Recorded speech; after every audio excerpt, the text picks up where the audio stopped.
अब यहां से हम देखेंगे कि जो क्वेश्चंस वाले सेंटेंस हैं जिसमें क्वेश्चन बना होता है, इंट्रोगेटिव सेंटेंस, उनका पैसिव किस तरह से बनाया जाता है। ठीक है, बाकी चीजें आपको समझ में आ गई जो हमने आज तक पढ़ी, अभी तक पढ़ी। अब हम पहले ये देख लें कि आखिर क्वेश्चन किस तरह से बनता है इंग्लिश में। यह भी समझना जरूरी है कि आखिर क्वेश्चन बनता कैसे है। आइए हम देखते हैं। क्वेश्चन मुख्यतः दो प्रकार के होते हैं। कितने प्रकार के होते हैं? दो प्रकार के। पहले वो क्वेश्चन जो हेल्पिंग वर्ब से बने होते हैं। हेल्पिंग वर्ब समझते हैं आप? Is, am are, was, were, has, have, had, did, है ना, ये हेल्पिंग वर्ब्स हैं। तो इन हेल्पिंग वर्ब से जो क्वेश्चन बने होते हैं वो एक क्वेश्चन होते हैं, और दूसरे वो होते हैं जो WH वर्ड से बनते हैं। वैसे क्वेश्चन तो हमेशा हेल्पिंग वर्ब से ही बनता है। WH वर्ड वाले जो सेंटेंसेस हैं वो उसको क्या करते हैं? एक्सटेंड करते हैं, उस क्वेश्चन को आगे खींच देते हैं, है ना। तो हेल्पिंग वर्ब वाला जो क्वेश्चन है उसके आंसर हमेशा यस और नो में ही आएंगे। इसके अलावा उसको कोई आंसर हो ही नहीं सकता है। जैसे मैं आपसे पूछूं कि डू यू स्पीक इंग्लिश, तो आप या तो कहेंगे यस या कहेंगे नो। तो ये क्वेश्चन किससे बना हुआ है? हेल्पिंग वर्ब से बना हुआ है। अब इस क्वेश्चन को अगर मुझे एक्सटेंड करना है, आगे और बढ़ाना है, तो मुझे पूछना पड़ेगा what do you speak, is it. अब मैंने क्या किया? डू यू स्पीक के आगे व्हाट मतलब WH वर्ड लगा दिया। ये एक अलग तरह का क्वेश्चन है, इसमें हमें अब एक्सप्लेनेशन देना पड़ेगा। Why do you speak English, अब इंग्लिश क्यों बोलते हैं, है ना। तो अब डू यू के पहले मैंने क्या लगाया? WH वर्ड लगाया। तो ये हो गया WH वाले वर्ड। दो तरह के क्वेश्चन हुए, पहला वो जो हेल्पिंग वर्ब से पूछे जाते हैं, और दूसरे जो WH वर्ड समझते हैं, what, when, where, why, whose, which, whom, ये सारे WH वर्ड्स हैं। ठीक, अब यहां हम देखते हैं कि जो हेल्पिंग वर्ब वाले क्वेश्चंस हैं उनको कितने भागों में डिवाइड किया, किस तरह से बनते हैं उनसे क्वेश्चन। तो सबसे पहले हम देखेंगे डू और डस से क्वेश्चन कैसे बनता है। अगर क्वेश्चन टेंस में डू और डस से बना हुआ है और हमें अगर उसका पैसिव बनाना है तो वो पैसिव कैसे बनेगा। ये सेंटेंस आपके सामने है, इसमें हम देख लेते हैं कैसे बनेगा। देखिए, does he teach English, question किससे बना? डस से बना, हेल्पिंग वर्ब वाला क्वेश्चन है। आंसर हमेशा किस में आएगा? यस और नो में। So does he teach English, क्या वो इंग्लिश पढ़ाते हैं? आंसर क्या हो सकता है? या तो यस या नो, है ना। अब इसका पैसिव कैसे बनता है ये हम समझते हैं। इसका पैसिव बनेगा is English taught by him. अब ये बना कैसे? तो पहले ये जो क्वेश्चन वाला सेंटेंस था इसको हम एक सिंपल सेंटेंस में लिख लेते हैं। ये सेंटेंस होता है ही टीचेस इंग्लिश, ऐसे ही होता है। गुड, ये अफर्मेटिव सेंटेंस है। क्वेश्चन था डज ही टीच इंग्लिश, और सिंपल सेंटेंस है ही टीचेस इंग्लिश। अब इसका पैसिव बनाइए। इसका पैसिव बनता है English is taught by him. ये हमने सीखा था अभी कि कैसे सेंटेंस का पैसिव बनाया जाता है। Very good. अब ये इंग्लिश यहां पर क्या है? ये ऑब्जेक्ट है। इंग्लिश क्या है? ऑब्जेक्ट है। इज इसमें हेल्पिंग वर्ब लगी है, टॉट वर्ब का थर्ड फॉर्म है। और हमने सीखा हुआ है कि अगर किसी सेंटेंस को इंट्रोगेटिव करना हो, उसका क्वेश्चन बनाना हो, तो हेल्पिंग वर्ब को बाहर निकालना होता है। Very good. इसका ये इज बाहर निकाल लीजिए तो सेंटेंस बनता है is English taught by him. देखिए एग्जैक्टली वही सेंटेंस है लिखा हुआ है, is English taught by him. ठीक, तो आप समझे पहले हमने क्या किया, इस क्वेश्चन वाला जो सेंटेंस था इसको सिंपल सेंटेंस में कन्वर्ट किया ताकि हम अच्छे से समझ सकें कि टेंस वाला जो क्वेश्चन वाला सेंटेंस है उसको पैसिव में कैसे कन्वर्ट किया जाता है। तो हमने इसको पहले सिंपल सेंटेंस में किया, सेंटेंस का, फिर हमने इसका पैसिव बनाया। पैसिव बना के हमें समझ में आया कि इसकी हेल्पिंग वर्ब इज है, इसे हमें बाहर निकालना पड़ेगा, तो ये इज यहां से आया। वरना कंफ्यूजन क्या होता है, देखिए समझिए, कंफ्यूजन क्या होता है कि यहां तो डज लिखा था, है ना, और जब हमने इसी का पैसिव में क्वेश्चन बनाया तो यहां इज आ गया। आप इस बात को समझिए कि डज किस लिए लिखा था, क्योंकि वो सेंटेंस किसका था? एक्टिव का था, और एक्टिव में कौन इंपॉर्टेंट होता है? सब्जेक्ट। तो डज लिखा गया था सब्जेक्ट के हिसाब से, लेकिन पैसिव में कौन इंपॉर्टेंट होता है? इंग्लिश। तो पैसिव के फॉर्मेशन में डू और डज यूज नहीं किया जाता, तो यहां पर क्या आएगा? इज। तो is English taught by him, क्या इंग्लिश पढ़ाई जाती है उनके द्वारा। तो ये हमने क्या देखा कि डू और डज। अब एक बार डू वाला सेंटेंस देखते हैं। डू यू रीड नॉवेल्स, क्या आप नॉवेल्स पढ़ते हैं? ये सेंटेंस टेंस का है, क्वेश्चन पूछा गया, डू क्यों लगा? यू के कारण। लेकिन जब हम इसका पैसिव बनाएंगे तो हमारा ऑब्जेक्ट यहां पर क्या है, नॉवेल्स। चूंकि नॉवेल्स प्लूरल है और ये प्रेजेंट का सेंटेंस है, तो are novels read by you. यहां हमने आर लिखा, आर से क्वेश्चन बनाया, novels read by you. Answer क्या आएगा, या तो आप कहेंगे यस या आप कहेंगे नो। एक और सेंटेंस देखते हैं, do they right an essay. फिर से डू से क्वेश्चन बना, सब्जेक्ट दे है, ऑब्जेक्ट है एन एसे, एन एसे को हमने आगे लिया, तो is an essay written by them. क्या ये ऐसे लिखा जाता है उनके द्वारा। ये हमने देखा डू और डस से बनने वाले क्वेश्चंस। ठीक, अब हम आगे चलते हैं और देखते हैं कि डिड से जो क्वेश्चन बने, डिड से कौन से क्वेश्चन बनते हैं, जो पास्ट सिंपल होते हैं, है ना। टेंस हमने सीखे थे, टेंस में हमने देखा था कि डिड से कौन से क्वेश्चन बनते हैं, वेरी गुड, जो कौन से वाले होते हैं, पास्ट सिंपल, है ना। तो ये लिखा did he write a letter, क्या वो एक लेटर, क्या उसने एक लेटर लिखा। जब हम इसको पास्ट में ले जाएंगे तो हमने पास्ट के पैसिव वाले सेंटेंस में यूज किया था वॉज। उस वॉज से हमने लिखा was a letter written by him. ये पैसिव का फॉर्मेशन है और ऊपर वाला एक्टिव का फॉर्मेशन है। पैसिव वॉइस में हेल्पिंग वर्ब डू, डज या डिड यूज नहीं होती, ये हमें अच्छे से मालूम है, ये उसमें यूज नहीं होती है। वहां क्या यूज होता है, या तो इज एम आर या वॉज वर। तो यहां वॉज आया क्योंकि लेटर सिंगुलर था, तो was a letter written by him. ये सेंटेंस हमने देखा। एक और देखते हैं, डिड शी हेल्प यू, क्या उसने आपकी मदद की। यस, इसका पैसिव है ना, were you helped bye her. You के कारण क्या लगाना पड़ा, वर लगाना पड़ा, क्योंकि यू के साथ क्या होता है, इंग्लिश में वर लगाया जाता है, वॉज नहीं लगाया जाता, इसलिए क्या लिखा गया, वर यू हेल्प्ड बाय हर, क्या आपकी मदद की गई उसके द्वारा। फिर इसका हिंदी समझ लीजिए, देखिए इसका हिंदी, इस सेंटेंस का था डिड शी हेल्प यू, क्या वो आपकी मदद उसने की। पैसिव में क्या आया, वर यू हेल्प बाय हर, क्या आपकी मदद की गई उसके द्वारा। एक और sentence, did he call you, क्या उसने आपको कॉल लगाया। डिड ही कॉल यू, है ना, हम पास्ट सिंपल की बात कर रहे हैं। डिड ही कॉल यू, क्या उसने आपको कॉल लगाया। या कहा गया were you called by him, कि आपको कॉल लगाया गया उसके द्वारा, क्या आपको कॉल लगाया गया उसके द्वारा। यहां से आगे चले हम, अगला हमारा सेंटेंस इज एम आर से प्रारंभ, मतलब जो कंटिन्यूअस सेंटेंस होंगे, है ना। Is he writing a letter, is he writing a letter, क्या वो एक लेटर लिख रहा है। हमने देखा था कि जब पैसिव वाले जो सेंटेंस थे कॉन्टिन्यूअस में, उसमें भी हमने इज एम आर का यूज किया था, है ना। तो इसमें क्या लगाना पड़ेगा, इज अ लेटर यहां ऑब्जेक्ट है, being written by him. Are they singing a song, are यहां हेल्पिंग वर्ब है जिससे हमने क्वेश्चन बनाया, ये टेंस बेस्ड है, एक्टिव है। जब पैसिव में जाएंगे तो is a song, a song क्या है, ऑब्जेक्ट, वेरी गुड, है ना। Is a song being sung by them, is a song being sung by them.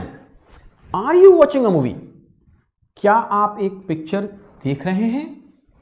Passive का फॉर्मेशन होगा is a movie being watched, क्या ये पिक्चर देखी जा रही है आपके द्वारा। देखिए टेंस में क्या कहा था, क्या आप एक पिक्चर देख रहे हैं, एक मूवी देख रहे हैं। पैसिव में क्या हुआ, क्या एक मूवी देखी जा रही है आपके द्वारा, है ना। क्योंकि मूवी यहां सिंगुलर था इसलिए क्या लगाना पड़ा, इज, और इसके जो एक्टिव फॉर्मेशन था उसमें यू के लिए क्या लगाना पड़ा था, आर। अगले क्वेश्चंस देख लेते हैं। वॉज और वर से जो बनने वाले सेंटेंस हैं, यहां लिखा है वॉज शी कुकिंग फूड, क्या वो खाना बना रही थी। पैसिव बनेगा was food being cooked bye हर, क्या खाना बनाया जा रहा था उसके द्वारा। वर दे प्लेइंग चेस, क्या वे चेस खेल रहे थे।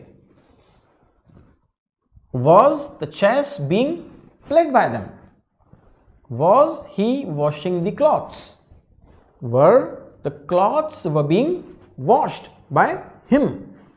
वर you serving your parents, were your parents being served by you. ये क्वेश्चंस थे किसके कारण, वॉज और वर वाले सेंटेंस। आगे देखते हैं हैज, हैव और हैड, मतलब जब परफेक्ट वाला मामला होता है ना, जब सेंटेंस किसमें हो, परफेक्शन वाला हो, परफेक्ट वाला सेंटेंस हो, तो कैसे बनाते हैं। यहां लिखा है has he written a book, क्या वो एक बुक लिख चुकी है, हैज ही, सॉरी, क्या वो एक बुक लिख चुका है, has he written a book, क्या वो एक बुक लिख चुका है। तो has a book being written by him, क्या एक किताब लिखी जा चुकी है उसके द्वारा, परफेक्शन की बात हो रही है, प्रेजेंट परफेक्ट है इसलिए यहां हैज लगाया गया, और ये थर्ड फॉर्म, ठीक। जब हम पैसिव बनाते हैं तो हमने ये लिखाया हैज, साथ में बीन और थर्ड फॉर्म रिटर्न। एक और सेंटेंस देखते हैं, have they played the match, इसका हिंदी निकलता है क्या वे मैच खेल चुके हैं, have they played the match, मतलब क्या वो मैच खेल चुके हैं। इसका पैसिव जब बनेगा तो चूंकि मैच एक सिंगुलर है, एक वचन है, इसलिए यहां लगाना पड़ा has the match been played by them. ऐसे ही had she sent a mail, had a mail been sent by her. यहां हमने देखा कि हैज, हैव, हैड, इनसे क्वेश्चन किस तरह से बना, ये आपको एग्जांपल्स दिखाए गए।